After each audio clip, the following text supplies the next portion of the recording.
Hello, and welcome to the j.gray Report.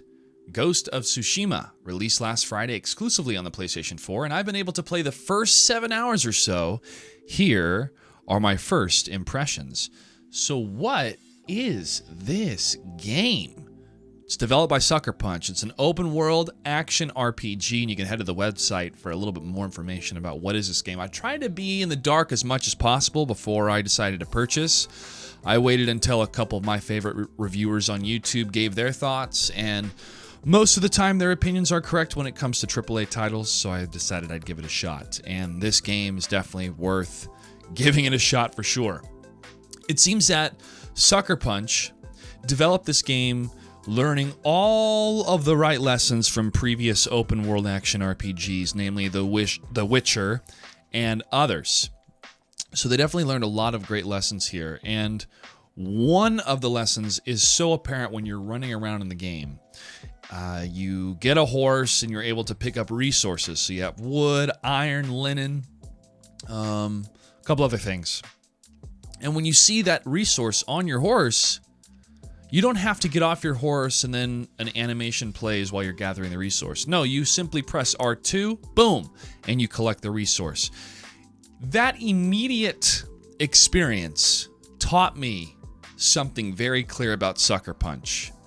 They don't want this game to be full of chores, which is what a lot of open world RPGs have become. It's like, oh, go get this, get that, blah, blah, blah, blah, blah, blah, blah, blah, blah, all these chores to do to feel like you're progressing. No, this game does have resources, but the way that they include resources makes it feel like you're always progressing, and then you actually want to go out and find this stuff. It's reminiscent of Red Dead Redemption 2, not as, I would say, a wide variety of stuff to hunt and the pelts and that whole system. That's a different built system from Rockstar. But this game, takes a slice of that and makes it really user-friendly. So off the bat, having that initial experience within the game, I would say, within the first hour, 2 hours, I thought, okay, if they can get this right at the beginning, I'm pretty sure they're going to get a lot right throughout the middle and the end of this experience. Other reviewers like Skill Up, Layman Gaming, and Young Ya praised this game. They were the ones that I watched, and I was like, okay, I'll buy it full price, digital deluxe. And I'm glad that I did. I named my horse Kage, which means shadow. What did you name your horse? Let me know in the comments. Okay, let's talk about the combat, which is what you're going to be doing mainly in this game. Combat is sword-based. You have 2 strikes. Square is your light strike. Triangle is your heavy strike. You can dodge. You can parry. You can throw kunais. And you have a bow and arrow. Now, the dodge mechanic is very easy. You look for the spears, and I'm playing on medium, by the way. So you look for the guys with the spears. You'll see a little red dot at first, which shows they're about ready to strike. But you look at the body language of the enemies, the AI, and maybe in hard mode there won't be a red indicator. Just looking at the body language of the AI, you know when to move. And you can learn the different movesets of these different enemy types based on the weapon that they have. But you typically want to move or dodge out of the bigger swinging strikes, and then you can parry the faster swinging sword strikes. And there's perfect parries that can leave your opponent open for a counterattack. So the combat itself is very fluid, which is great. I do enjoy the sword play. The camera isn't flipping around all over the place. It's staying on you, but you have the presence of mind knowing where the enemy is. So I haven't been caught off guard yet of an enemy striking me through a section where I can't see because of the camera. But we'll see. I'm only 7 hours into the game. So outside of the combat, that's the button presses, you also have upgrades to your different abilities with the combat abilities that you have, but you also have stances. And now I've unlocked a second stance, the water stance, which is more effective against enemies using shields.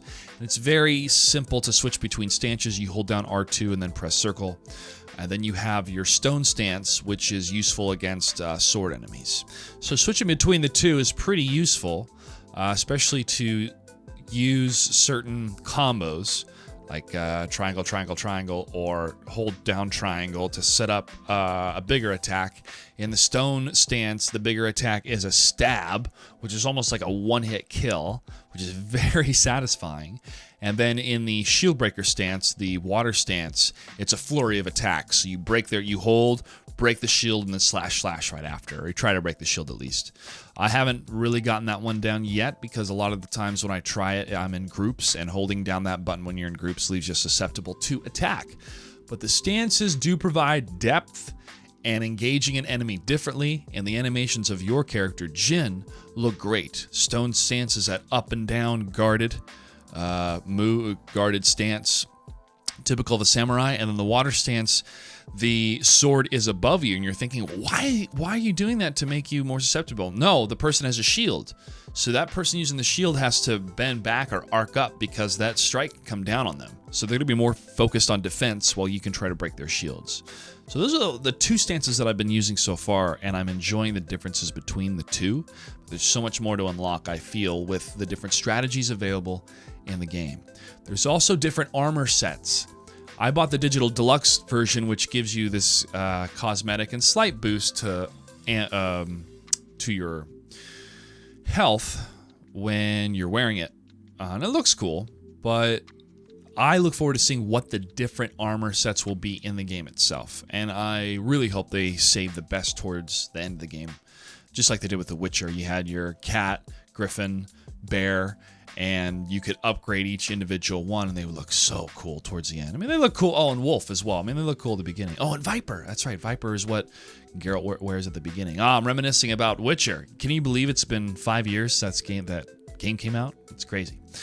Well, this Ghost of Tsushima is more than a spiritual successor. It takes a lot of the lore and history of the samurai and Japanese culture and Japanese history and makes it real.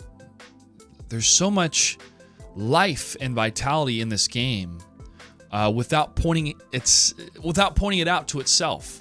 That's why it feels organic and it feels natural compared to maybe an overproduced or over-directed or very abundant and vibrant colors. The colors are absolutely beautiful. The environments are beautiful. I'm just thinking about the different armors that I can unlock, and I only have two. I have the Traveler's Attire, but the Traveler's Attire looks very comfortable if you're on horseback and letting the wind flow through your clothes instead of having to wear an armor set all day. Well, speaking of environments, they are gorgeous. You have a number of different scenes and flashbacks towards the beginning of the game where you see these beautiful petals and flowers just flying all around you. And it makes you want to go into photo mode a lot. And this game has a very robust photo mode that allows you to even choose music, select the angle, the focus, the lens. You can even select which particles you want to rain down. They really have a very robust photo mode because the developers knew people would like to be taking pictures in this game or even recording video in this game. Hell, I would love to broadcast a 10-hour live stream of just the leaves falling and having music playing. I'm sure that could get some views. But that's not just people putting together pixels to make something look nice. You feel the world come alive. And that's how the environments feel designed. And there's a variety of nature. You do have a weather system. You can even play the flute and learn different flute melodies to change the weather. Reminiscent of another action world RPG from a long time ago, namely Zelda and the Ocarina of Time. Do you see how they're able to piece together just all these wonderful lessons? It's a remix of art, and that's how art gets made. It's usually a remix of ideas before it. And this game definitely delivers on those notes. One thing that I noticed as well that was brought up by Layman Gaming was some conversations don't take place up close. You know, they're further away. The NPC is talking to you and you don't really see their face. It's a wide shot. And you notice it, but it's okay because you understand the decision why Sucker Punch did that. It's resource management. Not every quest had to be its own episode. So they can pull back and have a wide camera while an NPC gives you some important exposition, but you don't have to craft a multi-angle, camera angle conversation with this type of stuff. And that's okay with me. In the next generation, when we have so much more ability to load data and to load it quicker, maybe every conversation you have can feel like its own Netflix episode, but it's okay. The resources in this game used towards making the world come alive and the enemies and the combat is just fine because the story so far doesn't suffer. The elevator pitch for this story is a mongrel invasion. During a mongrel invasion, a broken samurai must forsake his code to defend his island. And I was not worried, but my expectations were a little bit lower, thinking it was going to be very generic, but it hit me right in the emotional feels. Because this story is a universal story. Letting go of the past to save the present. Let the old way die. My verdict is play this game as soon as you can. It is very ideal on a rainy day like I had this week in Seattle. But if you want to dive into a world that really comes alive, the combat flows, you feel in control of what you're doing. Oh, and by the way, you get a bow and arrow and you can slow down time, and the headshots with the bow and arrow are so satisfying. Then definitely pick up this game. If you want to wait for it to go on sale, or you would rather play a higher res version once the PS5 is released, those are definitely good options.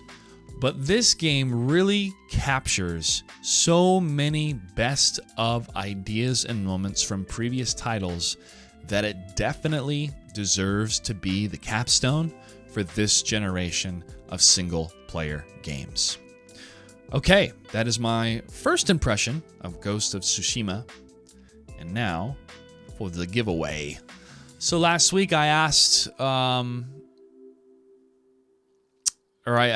we talked about Harley Quinn, and this was the comment that won in my giveaway. Master Vex PC. Well, he's only got Netflix, but he watched some highlights on YouTube. The question was, what are your thoughts on Harley Quinn? The show seems well executed, but I forgot to mention the outstanding performance of Mark Hamill in the animated series in the beginning of the video. That Joker will always be OG Joker. Well, I thought that was a given, Master Vex PC, but you're right. Mark Hamill always deserves a mention because his performance of the Joker will stand the test of time. It is so good. So thanks for pointing that out, Master Vex. And if y'all can, make sure to give Mark Hamill a follow on the social medias. But you can dive into a whole afternoon of watching him as the Joker, perform as the Joker on stage, classic clips from the Batman animated series. All right, so thank you, Master Vex PC. Folks, next week, not sure what the topic's going to be that we're going to talk about, but we're going to talk about something. And the giveaway is going to be, another Amazon gift card giveaway. We're going to do $10 this week because I got to use some funds to still improve the outside garden. But I want to hear your first impression thoughts of Ghost of Tsushima. And if you're not picking up the game, let me know why in the comments. I mean, could it be that... we're on the brink of a disaster if we don't get federal funding soon during this pandemic here in America? Sure. I'll leave some of those thoughts for tomorrow's episode of Monday Morning Musings. Make sure to give me a follow on all the social medias, Mr. Joshua Gray. Make sure to leave a comment below, hit subscribe, and let me know your thoughts of Ghost of Tsushima so we can do another giveaway. I will see you next week.